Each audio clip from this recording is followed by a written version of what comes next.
Jesse Lupo and Keith Bodine are Maine distillers from separate businesses. They love making something from nothing and seeing the smile on an approving customer's face. Now, they say they never really saw each other as competitors, but as David Guilford found, they became business partners under unlikely circumstances.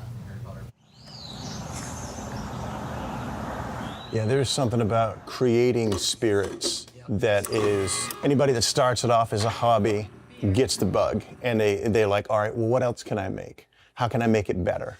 Everything that you do is expensive with this. There's nothing cheap about getting into this business. Only the insane, the truly criminally insane would ever get into this business, especially after knowing about it. What'd you say? Pretty much. Maybe not criminally, yeah, but you know. To go to what Jesse said, it's really, for me personally, it's the ability to take raw materials, see them all the way through to a finished product, and then see it go out the door to a happy customer. Can you take me back to the fire and how you experienced that?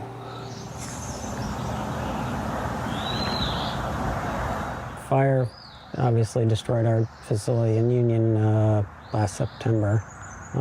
Very traumatic, obviously. The whole family was devastated because we've put 20 years of effort into that facility, and to see it go up so fast was horrible. At that point, you know, I was like, that's it. I think I'm done with the business. My children, however, we have 3 kids. And they're all adults now, and they came to me and said, well, why don't we try to continue maybe producing Back River Gin. That kind of brings us to where we are with Jesse. When you heard about the fire, what did you do? What was going through your mind? I immediately, it's like getting a gut kick, because you think about, what if that was us? What would that be like? If this building was burned flat and everything in it was gone, I couldn't even begin to quantify what we've lost. But also, this is their business that they'd had for nearly 20 years. And they've lost it. How are they going to want to go further? But I offered my support and any help if they felt that they wanted to do anything. If you want to build back, I can supply you with the equipment. If you want us to somehow help with contract distilling, and fortunately, we were able to figure everything out. But that's the Maine way, and that's the way Maine businesses stick together. I can't help but notice part of the reason why you were able to help make Keith's gin as he would want it is because you make a gin. Yeah, we make a couple gins. So, in a way, you had been competitors for as long as you'd been in business. Agree to disagree. The beautiful thing about gin is you could try 10 different gins and have 10 different flavors.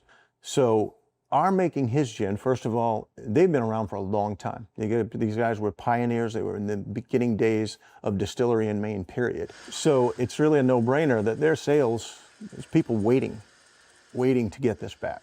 So to put it by mine, I mean, we make money by helping him in making their product. And we sell our own products. Mostly see our competition as being the big industry players that are on the shelf in every liquor store, If I reached out to Keith and I said, hey, I'm starting a distillery in the state of Maine, first of all, he'd say, you're crazy, don't do it. And then he would say, how can I help you? Because unlike almost every other business out there, we don't see each other as competitors. The fact of the matter is, the more craft that there is on a shelf, the more ability you are to try local liquors, the more interest there's going to be in craft. So we're all, the rising tide raises all ships. Not competitors, but kindred spirits? Kindred spirits definitely. We like, yeah, absolutely. And we're in great spirits. That's one of my favorites. The Maine way. Kindred spirits, if you will. I really liked that. Well phrased. Yes. David Guilford reporting. Back River Gin, by the way, just returned to store shelves, and the 2 makers plan to share the profits.